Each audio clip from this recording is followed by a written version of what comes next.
Good afternoon and welcome to FridayFirst, your student news programme. I'm Nicola. And I'm Laura Bailey. Coming up today, we have an interview with Jeremy Corbyn. And we will be discussing Manchester United, St Patrick's Day and space, quite universal. But first, new sabbatical officers have been elected at the University of Salford Student Union's elections. Just over 3,500 students voted for the 5 positions, president and officers for the 4 schools. We are joined by our newly elected president of the Salford Student Union, CY. 3,500 is a breaking record for the number of students voting in elections, but that's still missing the remaining 15,000. That's a big number. So why are students dissatisfied and why are they not voting? Well, happy to be here first of all. The thing is, most times students are not very interested in these things. I don't know exactly why, but that's one of the things I hope to tackle as president this year. I hope to engage students more. When they feel more like a part of the union, then they'll probably want to contribute to its development. Definitely. One of the ways by which they can do this is by voting in elections. Definitely. Yeah. So what are you actually going to do? One very key thing is, I said this during question time, I said promote active student engagement. So I want to be the president that students will actually see and talk to and engage with, and by that, in so doing, they'll be more involved, if you get what I mean. So I plan to work through societies, for example, to engage with students who are active in societies, and then also create specialised events for more mature students and commuting students as well. So I plan to get across to every single student if I can, all 21,000, but the majority of students, give them that platform to relate directly with us as sabbatical officers, to know that we're there for them and that the union is more than just booze. Atmosphere, yeah. Okay. How are you going to do that? I said this, I came up with something called, for example, it's called Tea Time with the President. We could have that once every quarter. And so execs of societies would be invited to meet with me and my SAB team, and then also reps from the different schools, different classes. Come sit, let's talk about the issues that affect you guys directly. Let's know how can we help. Let's find solutions. The thing is, sometimes solutions exist right there, but they just don't know it. But if we all sit together and have a chat, by the time we have the next meeting in the next quarter, come back with updates us. How has it gone so far since that meeting? What's still left to be covered? And, way forward. That way, news gets back to the different members of societies, the different students, and then they know that we're actually there for them and working with them to help their student experience be better. There was also bad behaviour on the election night. How did you feel? Well, that's to be expected when there's a lot of alcohol around, But to be honest, it's one of those things, and my team and I have taken it in stride. And we worked hard for that election. I've been planning this election since the start of the year, that's the truth. So the victory was expected because I worked hard for it. So most people might not know, but lots of societies know this because I approach societies, I approach my networks and try to, tell them what I'm about and why I'm running, to solicit and canvass their support. And it came through on that night. So unfortunately, some people were not happy about it. But definitely. Well, thank you so much for joining us in the studio. And congratulations. Thank you very much, ladies. You're welcome. Thank you. This week, Salford University celebrated the diversity of staff and students by holding their first ever One World Week here on campus. The week kicked off with a Kurdish film festival earlier this week. I went out to find out more. The Kurdish people face the ongoing fight for autonomy in Turkey, Iran and Syria. They have resisted the advance of the so-called Islamic State from conflicts in Iraq and Syria. Kurdish films shown at the event included My Sweet Pepperland, which highlights the oppression of women, as well as the significant role women play in the Kurdish struggle. And throughout the film Rhino Season, the systematic oppression of Kurdish people in Iran is shown. Many people may be unaware where Kurdistan is on the map. Kurdistan is a country occupied by Syria, Turkey, Iran and Iraq. At the moment, they are fighting for their freedom. And events like this bring awareness to the country. Traditional Kurdish music, activities, dance and food were also celebrated as students got the chance to learn about Kurdish culture. President of the Kurdish Society, Joanne Buttermore, escaped from Kurdistan when she was only 9 years old and hosts events across England to bring awareness to the country. The Kurdish people are actually currently fighting for autonomy and the right to self-determination, and that is what I'm really passionate about, because I completely believe in feminism, and I completely support the Kurdish women fighters who are currently on the front lines fighting for that freedom. The reason Kurdish women are fighting is to have the right for self-determination, to have the right to decide their own futures, to be able to be independent women as members of society, to be able to make their own decisions. And that is what we are here for today. We are here to raise money for Hey Vasur, which is a charity really focused on giving to the people who have been displaced as a result of this war against ISIS, this war that the Kurdish women are playing a massive role in, to beat ISIS. And I think it's really important, because I feel as though this struggle is very misrepresented in the media, and that is why we wanted to create this event where people from a variety of different cultures came together to learn more about the Kurdish struggle and the Kurdish people and the Kurdish women and what they do every day to fight for Kurdish rights. £900 has been raised from the event so far, which will go to Hey Vasur, the Kurdish Red Crescent charity, which helps people in war zones and natural disasters. We've come here today because of our obviously Kurdish culture. We've come here because we want to keep the Kurdish culture within our communities, even at university. Obviously, when you come to university, you feel quite distant from your family and or your culture. So obviously, it's quite nice to have a gathering like this and meet other Kurds wherever they're from in the world. Because I think it's really important to be involved in different cultures, because you can really get an insight into what's going on around the world.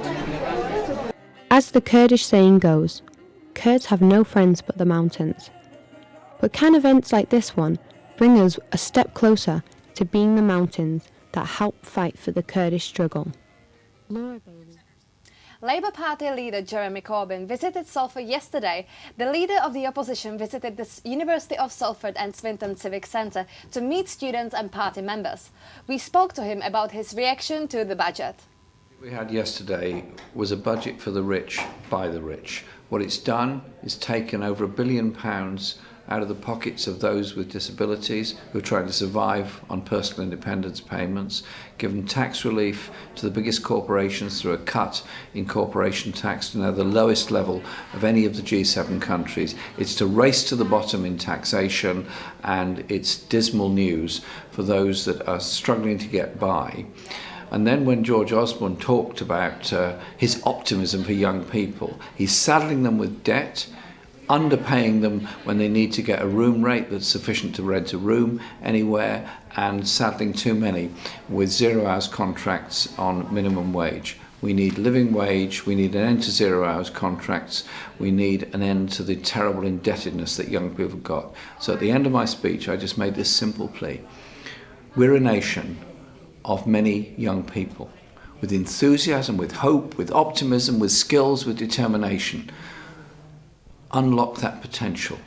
Unlock that potential for the common good for all of us, and we'll have a much better society and a much better world. We will campaign to defeat them on PIP. We'll campaign to defeat them on taxation, to support the NHS, but an economy that works for all, not the few. Did you wear your shade of green yesterday? Well, it was St Patrick's Day, and the City of Manchester paid tribute to the Irish residents. Manchester Irish Festival has arrived once again for the Gaelic celebrations. The annual St Patrick's Day parade took place on Sunday as part of the festival, with lots of activities that were enjoyed by everyone. I went out to find out more about the event.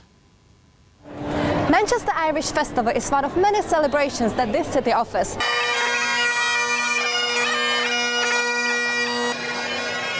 Thousands of people, all ages, have joined the festival since 4th of March. On Sunday, 13th of March, Manchester streets turned green for the St Patrick's Parade. We're very proud of the occasion. We've been running it now in the Manchester City area now for 26 years. It's got bigger and better each year. We originally started off with just a few people, and it's grown now to the biggest St Patrick's Day in the UK. Banners, floats and bands represented all the counties of Ireland, with many community organisations and dancing schools taking part this year. Here to lead the parade, and I'm particularly proud of that because I'm second generation Irish, and it's been some years since the Lord Mayor is of Irish descent led the Irish parade, so it's a particularly important day. And we've ordered the sun, but it's always sunny in Manchester. The parade started at the Irish World Heritage Centre after the Mass in Gaelic and ended in Albert Square. The festival is filled up with great music, dance and fun. Wow, what a day! The sun is cracking the pavement. Sunny in Manchester is very rare. St Patrick's truly looking down on us. It's a fantastic atmosphere, great crowd, everything's buzzing. It's really good fun. It's nice to see everybody sort of singing and dancing. It's really good for the kids as well. Yeah, it's great. Everyone loves the music, and everyone can't wait to see all the carnival and everyone on the floats and stuff, so really good. And finally, a big round of applause for yourself and all the organisers for making this a great day. Well done. You can still join the celebrations up till Sunday 20th of March. And the boys as well. And as you can see, you might not have caught the fish, but you caught plenty of balloons. Nicola Bartošová, Quays News. Old Trafford hosted the UEFA Europa League fixture between rivals Manchester United and Liverpool. The Merseyside team came out victorious, winning 3-1 on aggregate. Last night's game finished 1-1 draw, but before that we were talking about the game. There's been some breaking news. Max Merrill joined us in the studio to discuss it. So what about the breaking news? Well, there's a couple of things actually. The first thing is that both Manchester United and Liverpool have been charged by UEFA for crowd trouble after last night's game. Basically, both teams have had charges. Liverpool have the majority of the charges. Both have been charged for throwing objects and things like that and crowd trouble. Liverpool also have a charge of illicit chanting.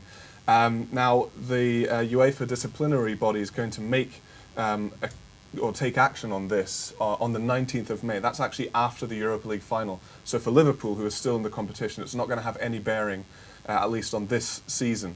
But it will most definitely have some sort of bearing them going forward, either in the Champions League or the Europa League. Both teams are struggling to get into Europe next season, but they will face some sort of punishment. Definitely. What about the game? Well, the game, obviously the first half, Manchester United were trailing 2-0 on aggregate. They came out the better side. Liverpool were quite defensive, and the crowd at Old Trafford were really loud, very, very much backing the team. Manchester United got a penalty in the first half. It was a penalty and tucked away by Anthony Martial, very coolly for someone of his young age. After that, the crowd were even more, sort of looking for the next goal, which would have put them at level scores. But then Liverpool, just before the stroke of half-time, scored, effectively killing the tie. The second half, United didn't do enough, and not enough urgency, and Liverpool actually played quite an intelligent game. So in the end, not the most exciting game over the 90 minutes, and Liverpool were deservedly the ones going out into the next round. So could you tell us a bit more about the fixtures? Yeah, so we had the Europa League and Champions League draws this morning. So Liverpool have drawn Dortmund, which is of course the old club of manager Jurgen Klopp, who's now Liverpool's manager. He said right before it he didn't want them, absolutely didn't want them, but he's got them now. So Liverpool are going to be facing Dortmund, who thrashed Tottenham in the last round. Yeah, thank you so much for joining us in the studio Max. and bringing the information as well. So that's all for Friday First for this week and for the Easter break. Until then, you can keep up to date with news and reviews on quaysnews.net.